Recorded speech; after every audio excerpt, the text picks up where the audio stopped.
Well, good morning and welcome, Elim. It's so great to be able to worship with you this morning on Easter Sunday. Why don't you sing along with us wherever you are? The words will be on the screen. I was buried beneath my shame. Who could carry that kind of weight? It was my tomb till I met you. I was breathing but not alive.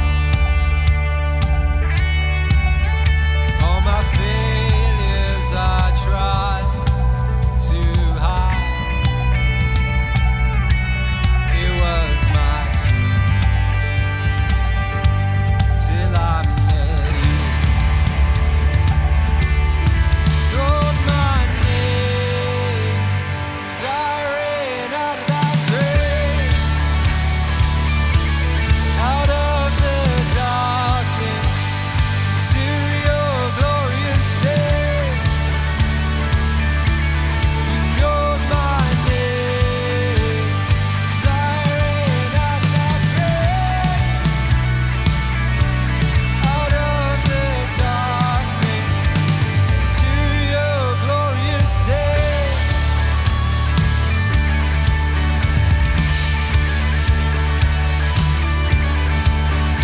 Now your mercy has saved my soul. Now your freedom is all that I know. The old made new, Jesus, when I met you. When you called my name as I ran out of that grave, out of the darkness to your glorious day. You called my name as I ran out of that grave, out of the darkness to your glorious day.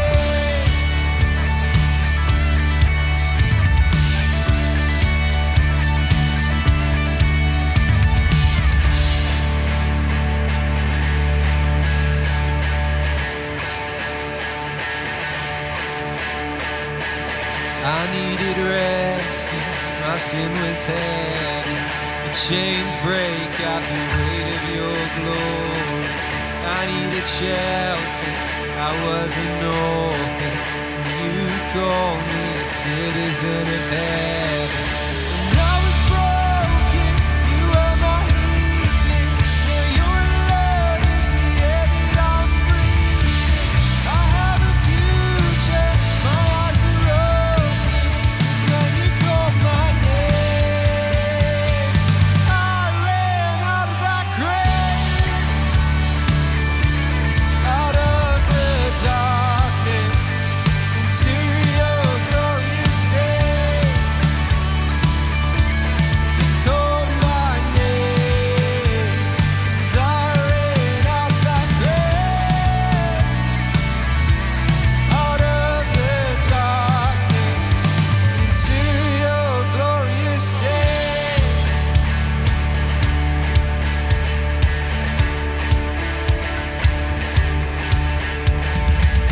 I needed rescue, my sin was heavy. The chains break at the weight of your glory. I needed shelter, I was an orphan.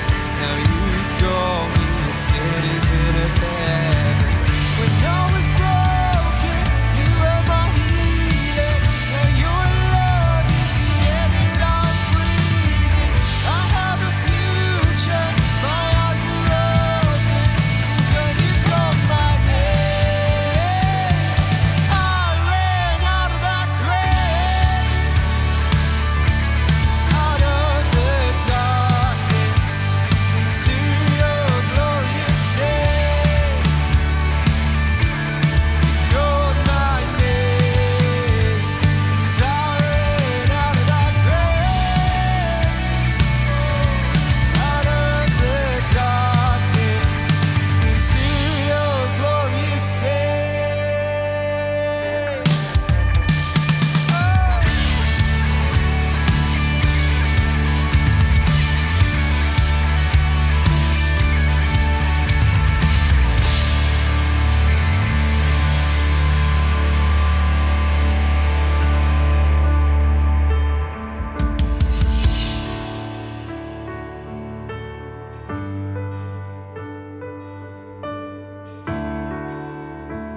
Sing How Great the Chasm. How great the chasm that lay between us. How high the mountain I could not climb. In desperation I turned to heaven and spoke your name into the night. Then through the darkness, your loving kindness tore through the shadows of my soul. The work is finished, the end is written. Jesus Christ, my living hope.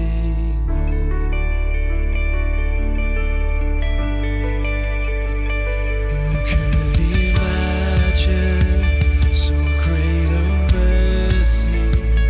What heart could fathom such boundless grace? The God of ages stepped down from glory to bear my sin and bear my shame. The cross has spoken, I am forgiven. The King of Kings calls me his own. Beautiful Savior, I'm yours forever. Jesus Christ, my living hope.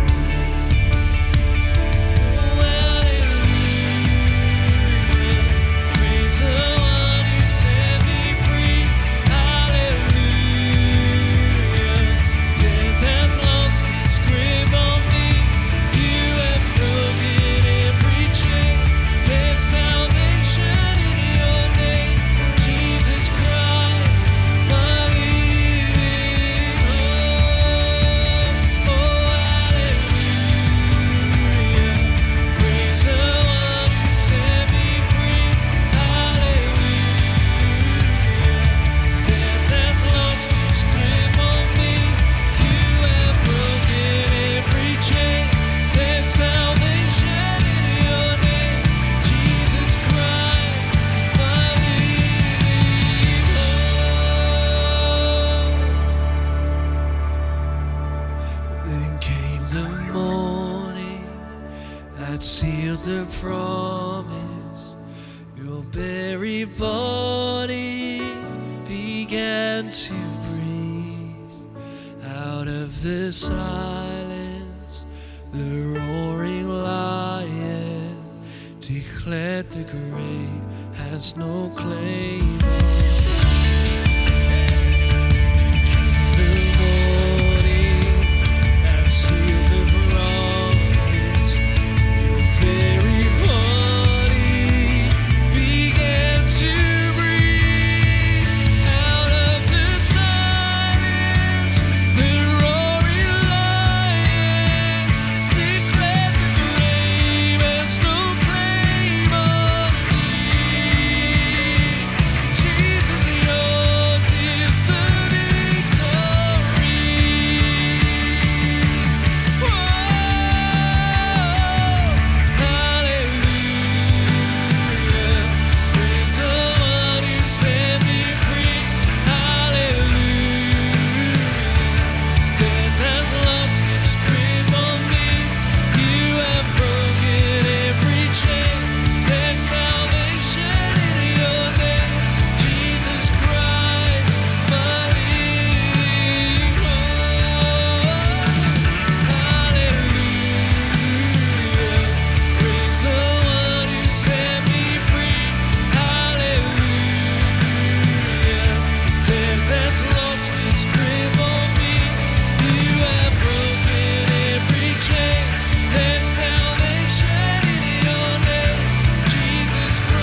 whether you've heard of the Qattara sinkhole. It's west of Cairo in Egypt.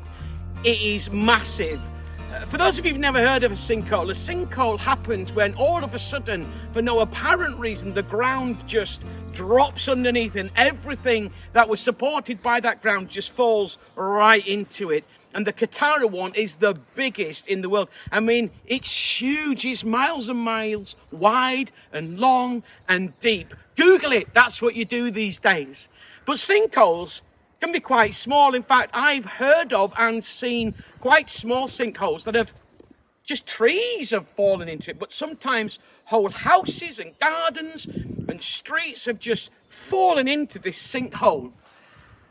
I want you to imagine, don't get too worried by the way, that you're out and about walking in like woods like this today, and all of a sudden the ground opens up from beneath your feet and a huge great sinkhole appears in the ground. And I want you to imagine that water mains are burst and it's starting to fill up, and you've broken legs and arms. These are arms, by the way, not legs. You've broken loads and you know that there's no way that you can get out. And so you begin to shout for help as anybody would do. You reckon you've not got that long to survive and to live, and so you're beginning to panic, and then you hear what you think might be footsteps and a voice, and as those footsteps and as that voice gets a little bit closer, you go, yes, help is on its way.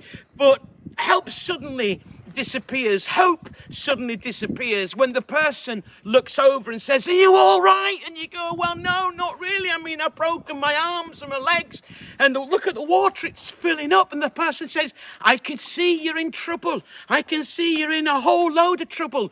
Don't panic.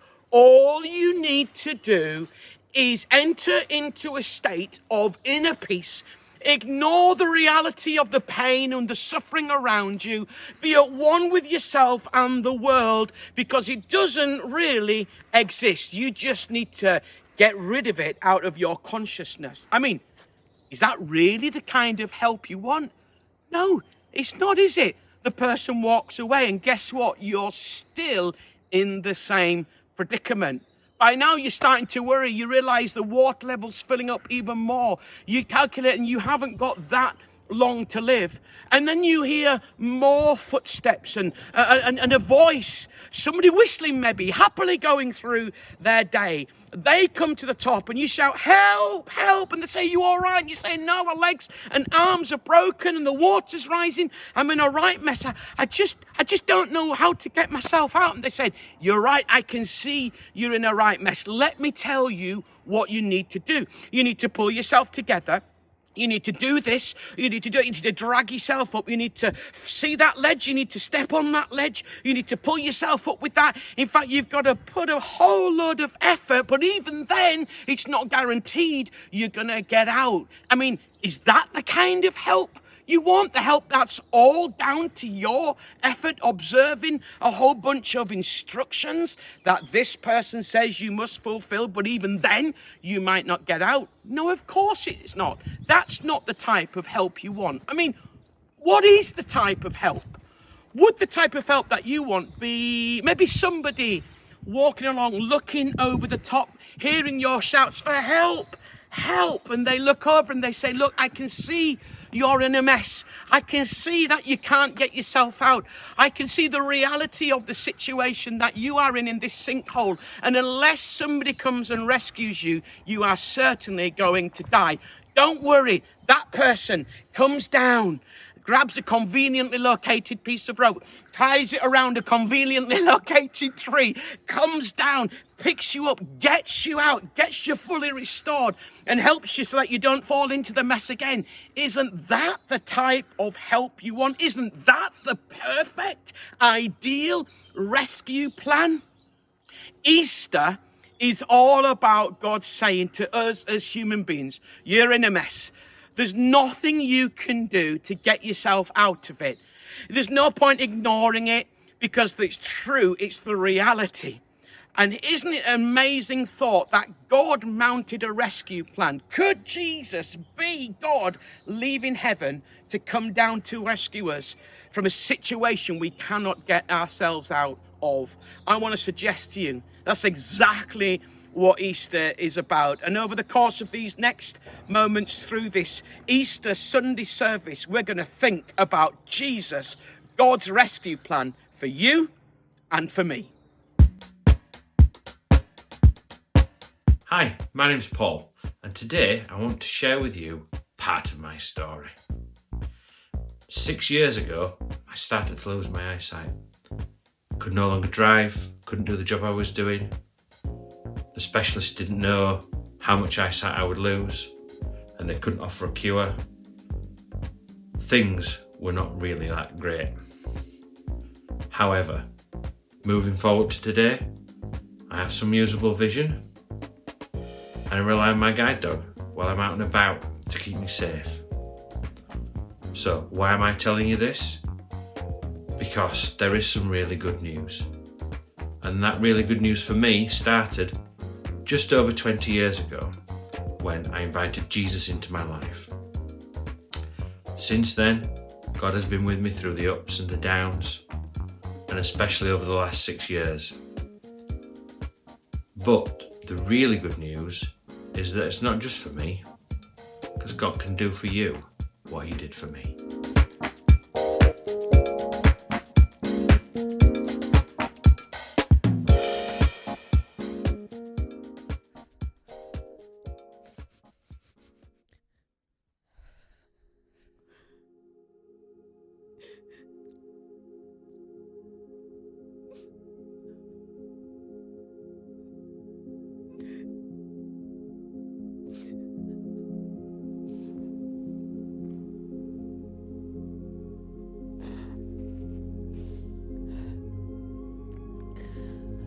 I was stood outside the tomb, crying.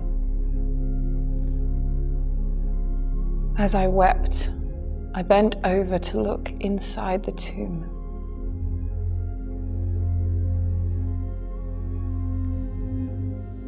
I saw 2 angels in white, seated where Jesus' body had been. Woman, why are you crying? Because they've taken away my Lord. And I don't know where they've put him. I turned around and saw Jesus standing there. But I didn't realize it was Jesus. Woman, why are you crying? Who is it you are looking for? Thinking he was a gardener, I said, "Sir, if you have carried him away, tell me where you have put him, and I will get him." Mary. I turned towards him and cried, "Rabboni!" Do not hold on to me, for I have not yet ascended to the Father. Go instead to my brothers. Tell them, I am ascending to my Father and your Father, to my God and your God.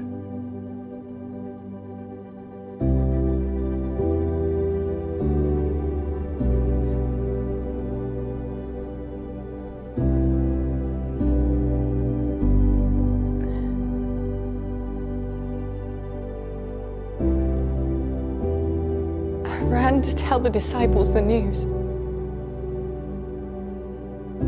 I have seen the Lord.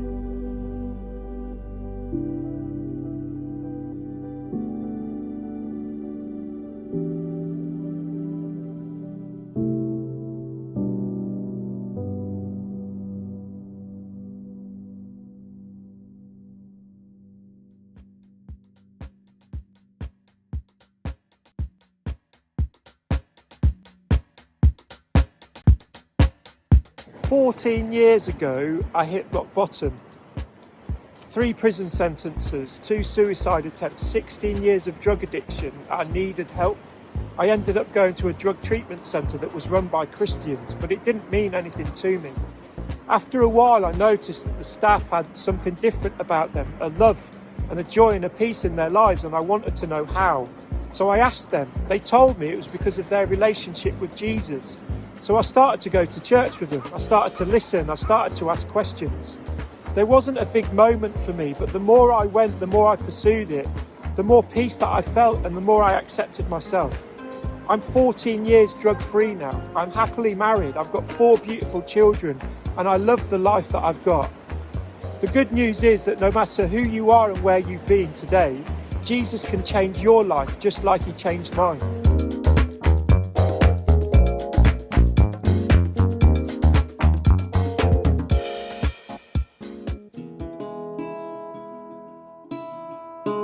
God sent his son. They called him Jesus. He came to love.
I'm in the Elim International Centre, which is the home of Elim Pentecostal churches. We have over 500 churches around the UK and over 4,000 across the globe. And right here at the Elim International Centre, I'm stood in the Vumba Memorial Garden, which is just an absolutely beautiful place to remember something really significant in the history of Elim Pentecostal Church, which took place over 4 decades ago. Over 4 decades have passed since 13 missionaries were massacred in the Vumba in Zimbabwe. They were missionaries involved in healthcare and educating the indigenous African children. It was incredible what took place as these 13 missionaries were slaughtered. Why were they doing what they were doing? They were doing what they were doing because they believed in it. You see, these missionaries loved Jesus and they wanted to be like Jesus, and they know that being like Jesus means that they change the lives of many, many people. You see, what they died for, they also lived for. Jesus was worth dying for because Jesus was worth living for. The very heartbeat of what they believed, which is the very heartbeat of what Jesus' followers believe right across the world and celebrate at Easter time, is that God didn't remain distant from us as human beings, but he came and got his hands dirty in our world in the person of Jesus. If you want to know what God's like, just take a look at what Jesus did. Jesus walked around the earth bringing healing and significance and value and love to people. And what Jesus did 2,000 years ago, he has done ever since and is still doing today and can do it for you. At this time of year in Easter, we get really, really excited as Jesus' followers because it's that time in the year where in a more focused way we can think about the fact that not only did Jesus come down to planet Earth, but the Bible tells us he died. He was put on a cross. Why? He was put on a cross that people like you and people like me can be forgiven for leaving him out and doing life our own way. I'm sure you've made a decent shot at it, but however good we've been or however bad we've been, we fall short of the standard that God has set.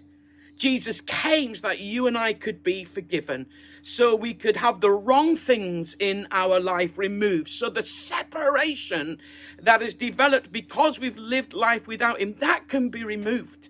And today, Jesus remains just a prayer away from you connecting with him. But here's the great news. As with these incredible missionaries, they didn't just believe that God had rescued them from something. They believed that God had rescued them for something too. And the great message of Easter is, yes, we can be forgiven. Yes, 3 days after Jesus had died, he came back alive. And there's this lovely little sentence in the Bible that says, and it's Jesus speaking, because I live, you also can live. Because I live, you also can live. How fantastic is that? You see, becoming a Jesus follower in the true sense of the word means that not only are we forgiven, but we can truly live. And wonderful it is to think that not only does God forgive us, but he's got a plan and a purpose, something he wants to use us in so that you and I can make a real difference. I said they were willing to die for Jesus because they were willing to live for him too. Becoming a Christian, becoming a Jesus follower means that we have new life. So when Jesus came back alive, and today we're celebrating the resurrection of Jesus, when he came back alive, it means that you and I too can come really alive and go make a radical difference in this world. Hi, my name is Tanya and I'm originally from the Ukraine. Ukraine used to be a part of the Soviet Union. As I grew up, we were not allowed to believe in anything or anyone apart from the Communist Party. However, in 1991, the Soviet Union broke up and Ukraine became independent. The borders were open and missionaries started coming to our country telling us about God. When I heard about Jesus, his plan of salvation, and a gift of eternal life, I thought to myself, why not? So I said yes to my new life in Christ. Later, I went to a Christian conference where I was told how to pray, how to read the Bible, how to grow in my relationship with God. My life has never been the same ever since. Now, the really good news is that God extends his invitation to anyone. The question is, will you say yes to God today?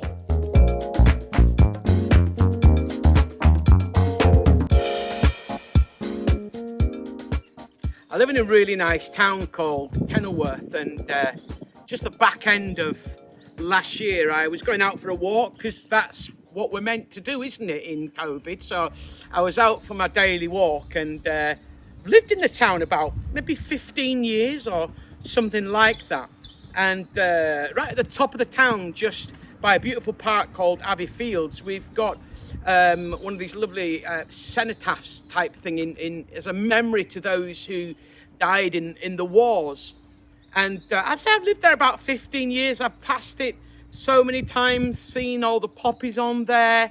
And if I'm really honest, I've not really paused to look. And in fact, I was aware of this last year when I was out on said walk. I walked past, and I must have got maybe 10, 15, 20 metres maximum beyond it. And I suddenly thought, Mark, you have passed by what is erected to help us to remember people who had given up their lives for our freedom. And you've just walked past it almost like it's an everyday object. And I felt really bad. And so I turned round and I went and I just looked and I read the names on it and paused and just thought about the potential stories and the family, the story behind the name on the monument that helps us to remember somebody has died.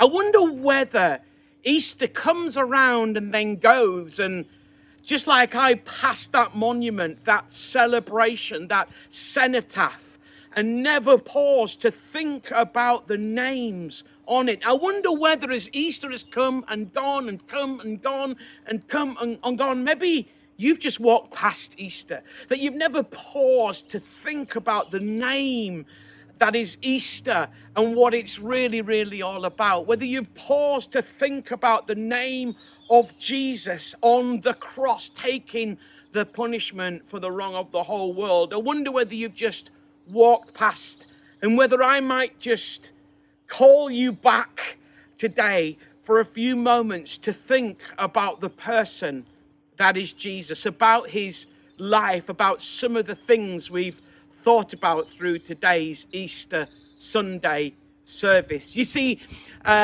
most historians, in fact, all historians agree on the existence of Jesus. There is overwhelming evidence by some of the finest legal brains in the world that say when you look at the evidence for the fact that Jesus came alive, it's overwhelming. But I bet you've never paused to think about it. And I'm calling you to walk back those 15, 20, 25 meters. Would you today think about the name on the cross and all that name and that story represents, all that it communicates to us as human beings? I often say there's three ways to consider God, to consider Jesus. It's what I call a big yes, a little yes, and a healthy maybe. It might be that today as you listen to this, and maybe you've been thinking about life and faith, and maybe you know you need to give your life to Jesus. I wonder whether you might mark this moment and say a big yes to God. What is a big yes? A big yes is the significant next step to starting that journey. It's where you're prepared to say, God, Lord, I know I've lived my life without you, but I want to start to live it with you. I want to embrace and receive the forgiveness and the life that your son Jesus gave me on the cross. And with God's help, you're willing to turn away from living life without him and start to follow him. It's the starting point. Maybe today is a big yes moment for you. But it might be that you're listening today and saying, do you know, Mark, I'm really not ready for that right now. Wonder whether I might invite you to say what I call a little yes. A little yes is about making an intentional decision to find out more. I wonder whether today you might make an intentional decision to investigate whether this Jesus is true, whether it's real. Because if there's any sniff of a possibility that it is, you owe it to yourself to look into it. It might be that you're listening today and you say, Mark, I'm not ready for a big yes, a little yes, or any kind of real investigation or decision. Well, might I just gently challenge you and ask you to become what I call a healthy maybe. A healthy maybe is someone that makes a commitment to become or remain open-minded, that you'll just keep it on the back burner. You won't not think about it again. You won't just push it to one side and ignore it like I did when I walked past that cenotaph each day. And that you might mark this moment and say, no, fair dues, I'll become open-minded. That you take your maybe and make it healthy. Maybe there's something in this. I'm almost done with my chat today. It's been fantastic to journey with you through this Easter Sunday morning. As a group of Elim churches across the UK, we are running a thing called Alpha Online. If you're watching today's service with a local Elim church, then let them know that you're either a big yes, a little yes, or a healthy maybe. We'd love to invite you to come on a journey with us with Alpha. If you're watching this on the National Elim YouTube channel, then please let us know, get in contact so that we can help you journey in your faith. Thank you so much.